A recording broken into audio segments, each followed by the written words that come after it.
بسم الله الرحمن الرحيم. الحمد لله رب العالمين، والصلاة والسلام على سيد الأنبياء والمرسلين محمد وعلى آله وأصحابه أجمعين. أما بعد،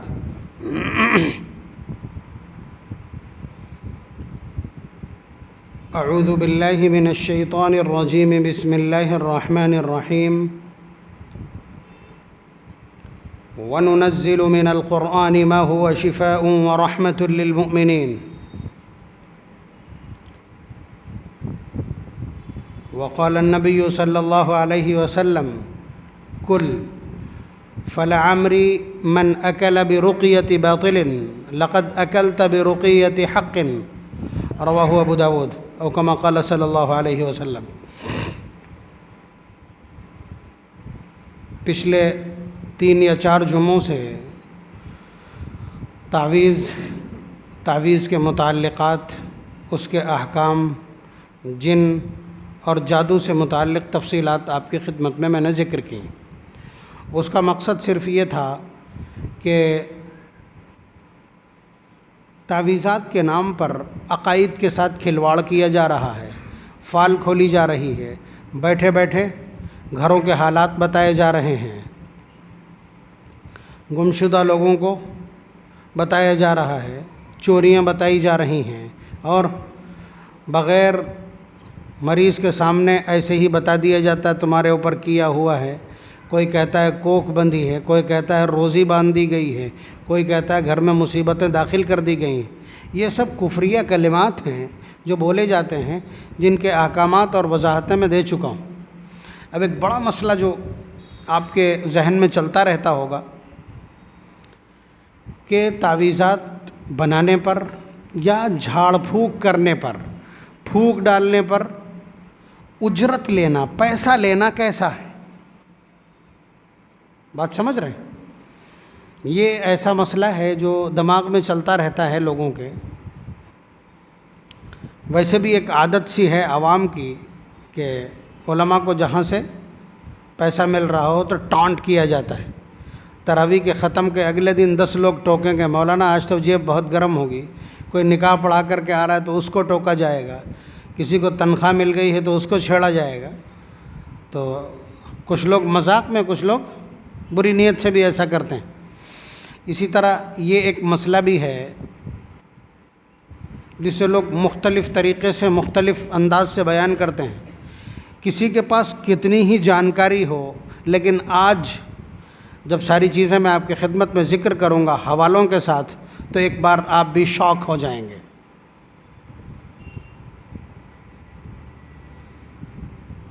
تعویذ بنا کر کے پیسہ لینا، اس میں تو آدمی کا قلم بھی لگتا ہے، کاغذ بھی لگتا ہے، اور وقت بھی صرف ہوتا ہے. بات میں کر رہا ہوں صرف پھونک ڈالنے کی، صرف پھونک ڈالنے کی. پیسہ لینا جائز ہے؟ اس کا پیسہ لینا جائز ہے؟ یہ سوال. جواب: بالکل جائز ہے، اور ایسا ویسا جائز نہیں ہے. اس پوری دنیا کے تمام علماء مل کر کے، چاہے وہ نجد کے رہنے والے علماء ہوں جو بہت سختی برتتے ہیں، کسی کی اتنی ہمت نہیں ہے کہ وہ اس کو ناجائز لکھنے کی غلطی کر دے. آپ پوچھیں گے امامت کی تنخواہ لینا درست ہے؟ اس پر آپ کو ایسے لوگ مل جائیں گے جو کہیں گے کہ حضور نے منع کیا ہے. مؤذن کے لیے تنخواہ لینا، اس کے اوپر نبی اکرم صلی اللہ علیہ وسلم کے ارشادات مل جائیں گے کہ نہیں، ایسا مؤذن مت رکھنا جس پر جو اجرت لیتا ہو. بات سمجھ رہے ہیں؟ قرآن پڑھانے پر اجرت لینا سخت ممانعات. بات سمجھ رہے ہیں؟ لیکن یہ ایک ایسا مسئلہ ہے، ایک ایسا مسئلہ، اصل میں بات یہی ہے کہ اس کے اوپر 2 ایسے جملے حضور نے ارشاد فرمائے ہیں کہ اب بعد میں پیدا ہونے والے کسی کی ہمت نہیں پڑ سکتی ہے کہ وہ اس پر کسی بھی طرح کی کنٹروورسی پیدا کر پائے. یہ پلس پوائنٹ ہے ان لوگوں کا، یا جو حقیقت ہے میں وہ آپ کی خدمت میں ذکر کر رہا ہوں. مضبوطی اتنی ہے کہ امام بخاری نے جو روایت میں آپ کی خدمت میں ذکر کرنے جا رہا ہوں اس کو 6 جگہ نقل کیا ہے۔ لوگ بات سند کی کرتے ہیں نا، تو سند میں بھی مصیبت یہ ہے کہ یہ انتہائی اعلیٰ درجے کی روایت ہے، اور ساتھ ساتھ امام بخاری نے اس کو 6 جگہ نقل بھی کیا ہے۔ اس کے ساتھ ساتھ اس روایت کے اوپر جو باب باندھا ہے، آپ سمجھ رہے ہیں، جو اس کے اوپر شہ سرخی لگائی ہے، جو لیڈ لگائی ہے، وہ یہی ہے کہ تعویذ پر اجرت لینے کا حکم کیا ہے۔ اس کے بعد اس روایت کو ذکر کیا ہے۔ پہلی روایت سنبھالیے آپ، حضرت ابو سعید خدری رضی اللہ تعالیٰ عنہ، مطلب روایات کے طرق بدلے ہیں۔ حضرت ابو سعید خدری رضی اللہ تعالیٰ عنہ اس لشکر کے امیر ہیں جس لشکر کی بات ہونے جا رہی ہے۔ یہ لوگ ایک سفر پر نکلے ہیں، اور سفر بڑی مشقتوں کا، کھانا پینا آپ تو جانتے ہو، ایک بوری بھر کھجور 300 لوگ ہیں، ایک بار کو بھی نہیں ہوں گی وہ تو اس طرح سے ان لوگوں کا سفر ہوتا ہے اللہ تعالیٰ کے بھروسے پر۔ چنانچہ کھانا پینا سب ختم ہو چکا، بھوک کے مارے برا حال، پتے چبانے کی نوبت۔ ایک گاؤں کے باہر جا کر کے پڑاؤ ڈالا، ان لوگوں سے کہا کہ بھائی کچھ مہربانی کرو، ہماری میزبانی کرو، کچھ کھانے پینے کو دو، کوئی کھانے پینے کا انتظام کرو۔ تو ان لوگوں نے کہا کہ ہمارے پاس کچھ کھانے پینے کے نہیں ہے، اپنا کام کرو۔ یعنی بڑی بے رخی کے ساتھ، بڑی بے اعتنائی کے ساتھ انہوں نے ان کی اس فرمائش کو رد کر دیا۔ اللہ تبارک و تعالیٰ سارا کائنات کے ایک ایک ذرے کا ریموٹ ان کے ہاتھ میں ہے۔ رات کو اس بستی کا جو سردار ہے اس کو آ کر کے بچھو نے مار دیا ڈنک، بچھو نے ڈنک مارا ہے اور وہ لوٹ پوٹ ہو گیا ہے۔ تو جتنے بڑے بڑے منتر پڑھنے والے اور بڑے بڑے جھاڑ پھونک کرنے والے تھے وہ سارے کے سارے جوجھ گئے۔ اب اس کے بعد کسی نے مشورہ دیا، یہ باہر جو لوگ ہیں چہرے سے تو بڑے نیک لگتے ہیں، ان سے پوچھو ان میں شاید کوئی ہو جو اس کی دوا یا اس کا منتر جانتا ہو۔ چنانچہ ان کا ایک نمائندہ آیا لشکر میں، تو سب نے حضرت ابو سعید خدری رضی اللہ تعالیٰ عنہ کے پاس بھیج دیا۔ حضرت ابو سعید خدری رضی اللہ تعالیٰ عنہ نے فرمایا کہ وہی تو ہو کل جن سے ہم نے میزبانی کے لیے کہا تھا اور تم نے میزبانی سے فَأَبَوْا أَن يُضَيِّفُونَا، کہ انکار کر دیا تھا تم نے ہماری مہمان نوازی سے۔ ہم اس وقت تک یہ کام نہیں کریں گے، ہمارے پاس ہے، ہمارے پاس جھاڑ پھونک کرنے والے ہیں، ہمارے پاس ایسا رقیہ ہے کہ ہم ذرا سا جھاڑ پھونک کریں گے اور ٹھیک ہو جائے گا، لیکن یہ کام ہم اس وقت تک نہیں کریں گے حتیٰ یجعلوا لنا جعلا، جب تک ہماری اجرت طے نہیں کرو گے۔ تو روایت کے الفاظ مختلف ہیں، قطیعۃ من الشہر، کہ بکریوں کا ایک ریوڑ طے ہوا۔ دوسری روایت ہے 30 بکریاں طے ہوئیں، مطلب روایت کے طرق بدلے ہیں، تو اس طرح 30 بکریاں طے ہوئیں۔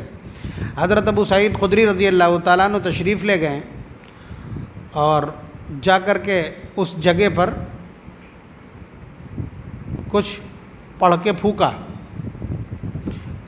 پھونکا ہے اور وہ پل میں بھلا چنگا ہو گیا۔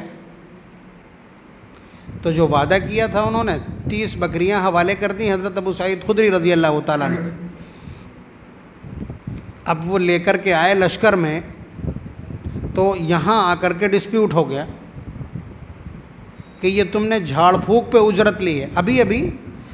ابھی جلدی میں نبی اکرم صلی اللہ علیہ وسلم کی روایات میں نے آپ کی خدمت میں بھی ذکر کی ہیں کہ حضور نے ہر طرح کے منتر کو پہلے منع کر دیا تھا، پھر اس کے بعد 2-4 منتروں کی چیک کرنے کے بعد اجازت دے دی تھی، اس کے بعد کہانت کے خلاف حضور برسے تھے، اس کے بعد ایسٹرولوجی اور نجومیوں کے پاس جانے، فال کھلوانے والوں پر برسے تھے۔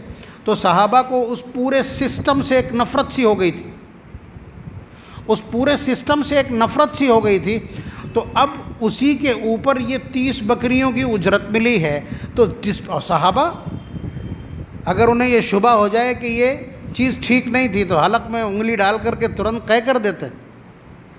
حضرت صدیق اکبر رضی اللہ تعالیٰ عنہ کئی دن کے بھوکے تھے، پڑی کھجور دیکھی، کھا لی، پھر اس کے بعد دھیان آیا کہ خدا نہ خواستہ یہ ایسی ہو جسے کھانا میرے لیے درست نہ ہو، حلق میں انگلی ڈالی اور پلٹ دیا اس کو۔ تو صحابہ تو اتنے محتاط ہیں، کئی دن بھوکے ہونے کے بعد بھی ان کا رویہ تقوی اور پرہیزگاری اور اجتناب میں بالکل بھی جھول نہیں کھاتا۔ تو یہاں ڈسپیوٹ ہوا کہ یہ 30 بکریاں تم جھاڑ پھونک پر لے کر کے آئے ہو، یہ اس وقت تک ہم استعمال نہیں کریں گے جب تک حضور سے پوچھ نہیں لیتے۔ چنانچہ یہ مسئلہ ڈائریکٹ حضور اکرم صلی اللہ علیہ وسلم کی خدمت میں آیا۔ حضور نے حضرت ابو سعید خدری رضی اللہ تعالیٰ عنہ سے پوچھا تم نے پڑھا کیا تھا؟ کہنے لگے سورہ فاتحہ پڑھی تھی، سورہ فاتحہ پڑھی تھی۔ حضور نے باقاعدہ کبھی بھی اس کو پبلش نہیں کیا تھا کہ اس کے ذریعے سے جھاڑ پھونک کی جائے گی۔ تو حضور بہت ہنسے، بہت تعجب کیا۔ حضور نے کہا تجھے کس نے بتلایا تھا کہ اس میں شفا ہے، یہ رقیہ ہو سکتا ہے؟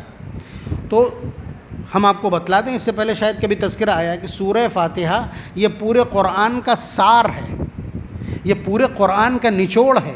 سورہ فاتحہ الحمد شریف یہ قرآن کریم کا ٹیکسٹ ہے، متن ہے۔ اسی لیے آگے ملانے کے لیے تو آپ کی اچھا کہ آپ جہاں سے فقرؤوا ما تیسر من القرآن، قرآن میں سے جہاں جس صورت کو چاہیں ملا لیں، لیکن سورہ فاتحہ ریپیٹ کرنا پڑے گی۔ روح ہے قرآن کی، تو اس لیے اس کو لگائے رکھا گیا ہر رکعت میں۔ تو اللہ تعالیٰ یہ 2 بار اتاری گئی قرآن کریم کی، جن صورتوں کو یہ اعزاز حاصل ہے ان میں سے سورہ فاتحہ بھی 2 بار اتری، 2 بار نازل ہوئی۔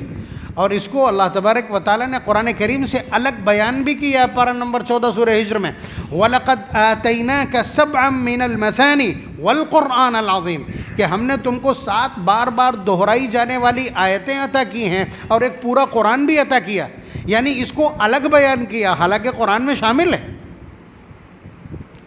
تو حضرت ابو سعید خدری رضی اللہ تعالیٰ عنہ کو معلوم تھا، انہوں نے وہی پڑھ کر کے دم کیا اور ٹھیک حضور نے پیٹھ تھپ تھپائی، یعنی ان کو اپریشیٹ کیا، ان کی تعریف کی۔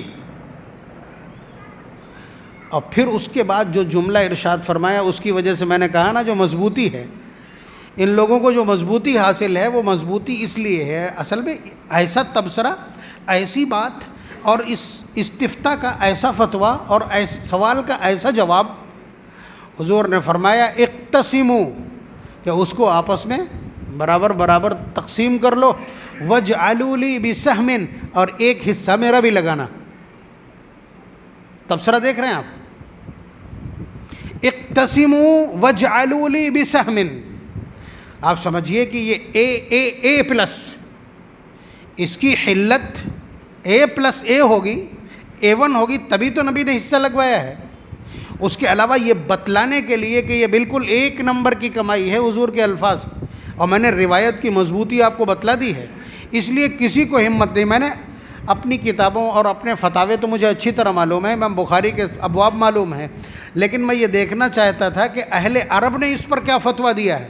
میں نے پورے ان کے فتاوے چھانے ہیں، عربی کے سارے فتاوے چھانے ہیں کہ دیکھیں کون کیا کہتا ہے۔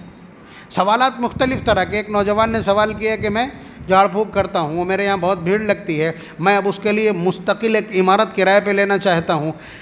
تو کسی نے مجھ سے یہ کہا ہے کہ یہ اس طرح مستقل اس کو ایک ویوسائے کی شکل دینا، ایک پروفیشن کی شکل دینا درست نہیں ہے۔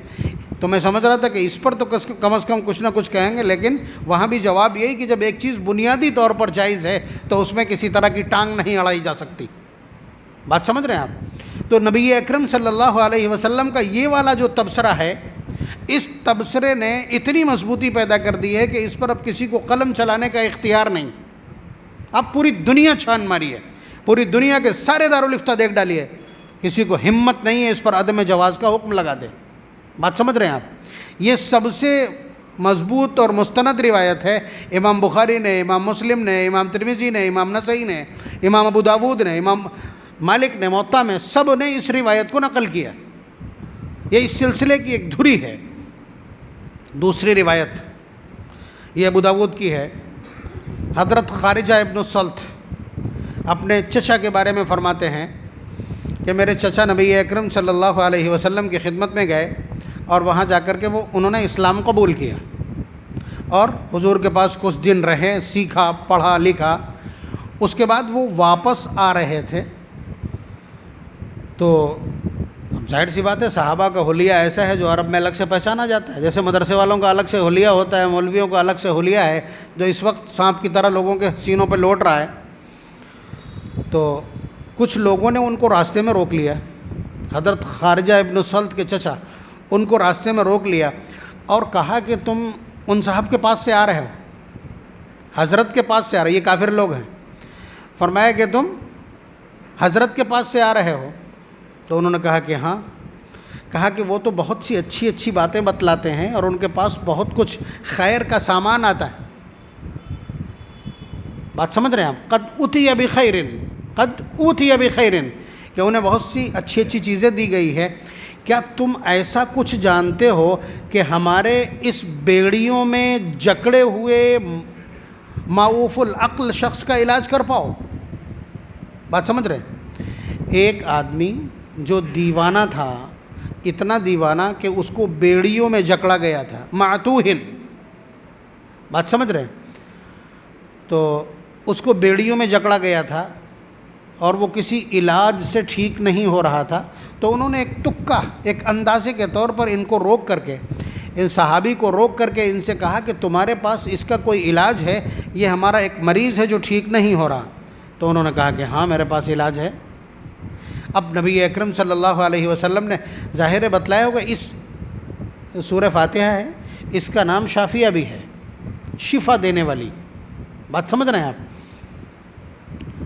تو حضرت خارجہ ابن سلط کے جو چچا ہیں انہوں نے بتلایا، فرماتے ہیں کہ میں 3 دن تک وہاں ٹھہرا رہا، صبح اور شام اس کے اوپر سورہ فاتحہ کا دم کرتا تھا۔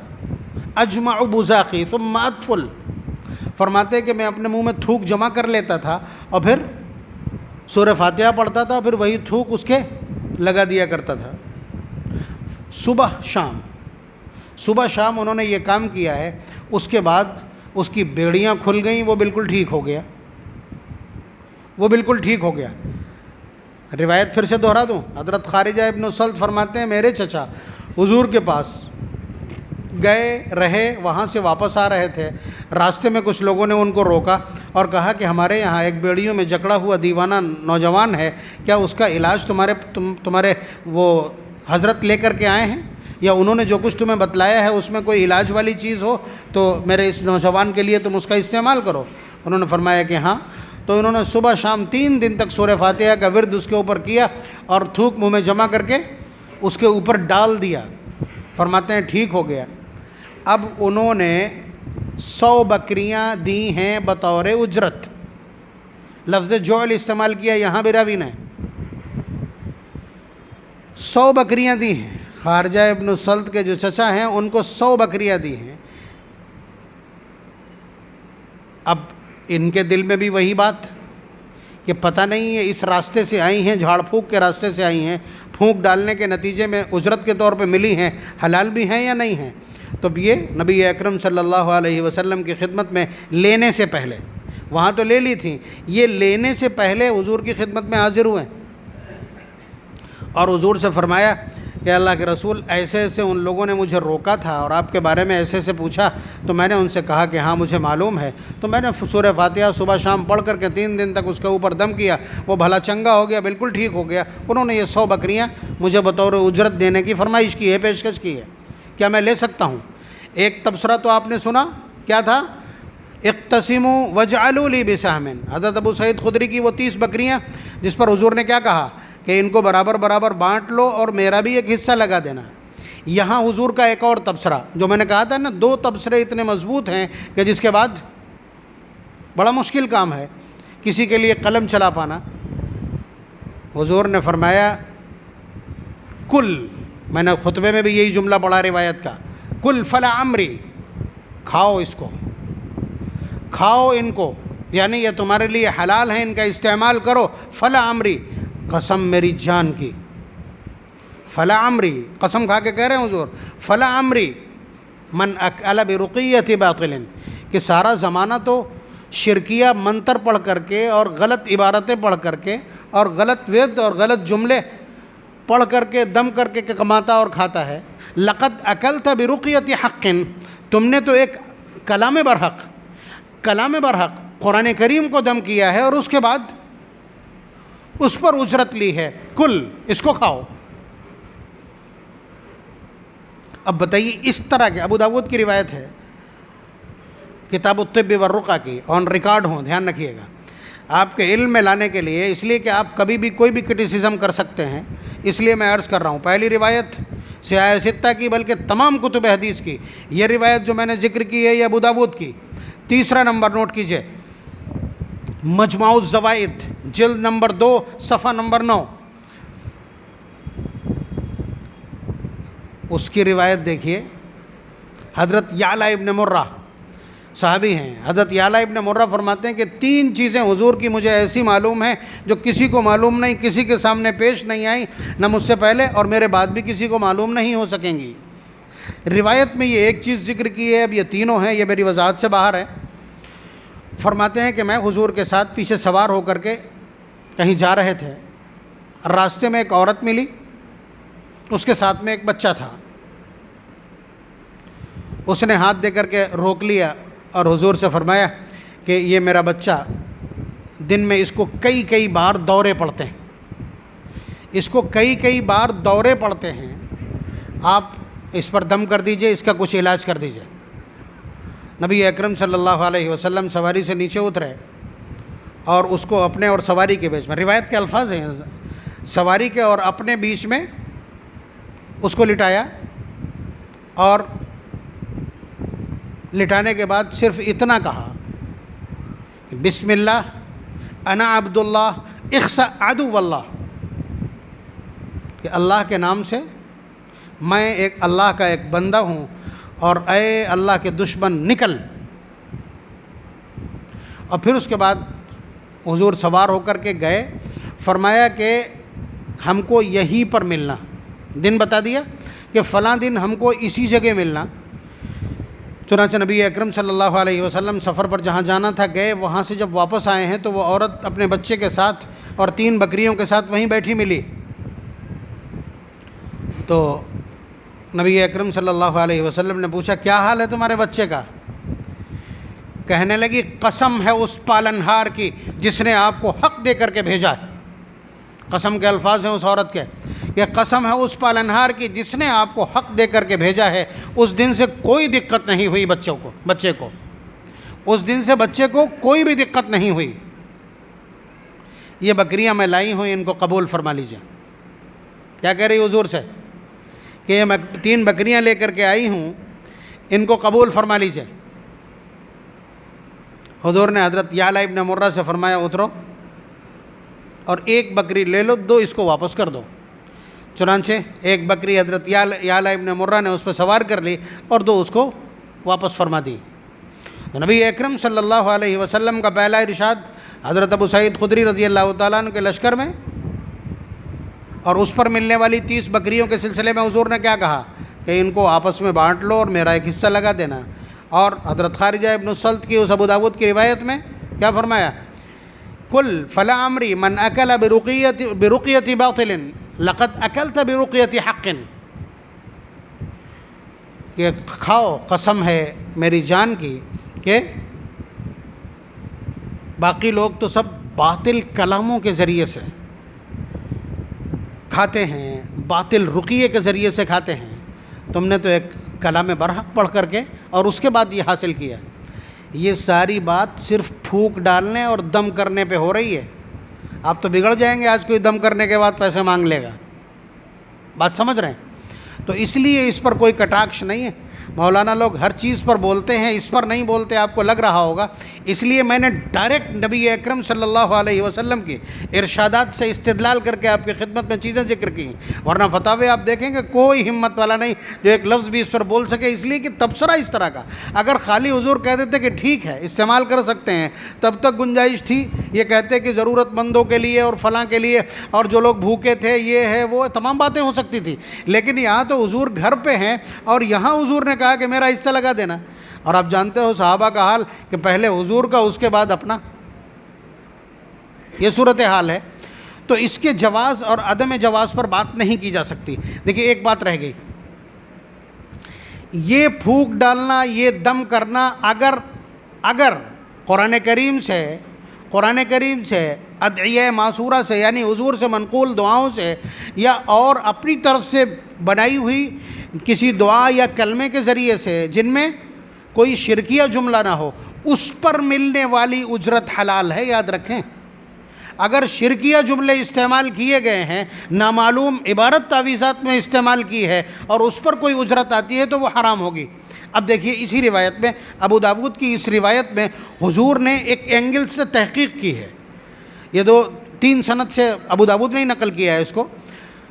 حضور نے پوچھا حل الا ھذا، کہ تم نے صرف سورہ فاتحہ ہی پڑھی تھی، اس کے علاوہ کچھ تو اور نہیں پڑھا تھا؟ ایک روایت کے الفاظ۔ دوسری روایت کے الفاظ حل قلت غیر ھذا، کیا اس کے سورہ فاتحہ کے علاوہ کوئی اور منتر، کوئی اور جملہ تو تم نے اس میں شامل تو نہیں کیا تھا؟ تو انہوں نے کہا کہ نہیں، صرف سورہ فاتحہ میں نے پڑھی تھی۔ تب حضور نے یہ والے جملے ارشاد فرمائے تھے۔ تو آپ اندازہ لگائیے کہ اگر کلام برحق کا استعمال کیا، طرح طرح کے لوگ جملے بولتے ہیں، قرآن بیچتے ہیں، فلاں کرتے ہیں، یہ کرتے ہیں، وہ کرتے ہیں۔ اب بتائیے ان روایات کے ان تبصروں کے بعد آپ کی کیا بنے گی؟ تو یہ اصل مسئلہ ہے۔ لیکن ظاہر سی بات ہے کہ عطی کہیں بھی اچھی نہیں ہے۔ دھوکہ دیا جانا، اتارے کے نام پر سامان لکھ دینا، آپ ڈائریکٹ کہیے میں نے ایسا کیا، مجھے پیسے چاہیے، بات ختم ہے۔ لیکن اس میں زعفران اور الو کی ہڈی اور فلاں اور فلاں اور فلاں ایسے نام لکھوا دینا کہ جس سے سامنے والا چونک کر کے، ہتاش ہو کر کے آپ کو کیش دے کر کے جائے۔ اتارے کے نام پر وہ ہانڈی منگانا، ارد منگانا، یہ تماشے کرنا، یہ سب نوٹنکی ہے۔ یہ کالا مرغا اور پیلا مرغا اور سفید مرغا اور ہرا مرغا اور گلابی مرغا، یہ ساری باتیں، یہ بدتمیزی ہے، یہ ہیرا پھیری ہے، بدنامی کی بنیاد یہ معلومات نہیں ہے، جانکاری نہیں ہے۔ تو آپ اندازہ کیجئے کہ عطی کسی بھی چیز میں درست نہیں ہے، اور یہ پیشہ بدنام اسی جھوٹ کی وجہ سے ہے، یہ کام بدنام اسی وجہ سے ہے کہ اس میں سچ کچھ بھی نہیں ہے، سارا شروع سے لے کر کے اور آخر تک جھوٹ ہی جھوٹ ہے۔ اور یہ اوپینین بن گیا ہے۔ عورتیں کہتی ہیں ارے یہ تو قرآن سے تعویذ کرتے، انہیں کچھ نہیں آتا ہوگا، منہ پہ کہہ دیتی ہیں عورتیں کہ اس کے لیے کسی بابا سے سمپرک کرنا پڑے گا۔ یہ جملے میرے اپنے کانوں کے سنے ہوئے ہیں جو بول رہا ہوں میں، یہ تو قرآن سے تعویذ کرتے ہیں، یہ نہیں کاٹ پائیں گے۔ یعنی وہ الو کی لکڑی گھمانے والا ہی کوئی چاہیے ہو، کوئی کافر و مرتد ہی چاہیے ہوتا۔ تو یہ جو کئی جمعے میں نے اس مضمون کے سلسلے میں خراب کیے ہیں، ابھی ہو سکتا ہے نظر کے سلسلے میں جو بہت اہم مضمون ہے وہ بھی باقی ہے۔ تو آپ اندازہ لگائیے کہ اس کی حلت اور حرمت کے سلسلے میں اگر آپ کے دماغ میں کوئی دغدغہ ہے تو اس کو دفع کر دیجئے کہ اس میں عدم جواز کی کوئی شکل موجود نہیں۔ لیکن آپ جانتے ہیں عطی اور دھوکہ دڑی یہ ہر جگہ قابل گرفت اور قابل نفرت اور قابل مواخذہ ہے۔ اللہ تبارک و تعالی ہم سب کو علم صحیح عنایت فرمائے اور حلال رزق حاصل کرنے کی توفیق مرحمت فرمائے۔ وآخر دعوانا ان الحمد للہ رب العالمین۔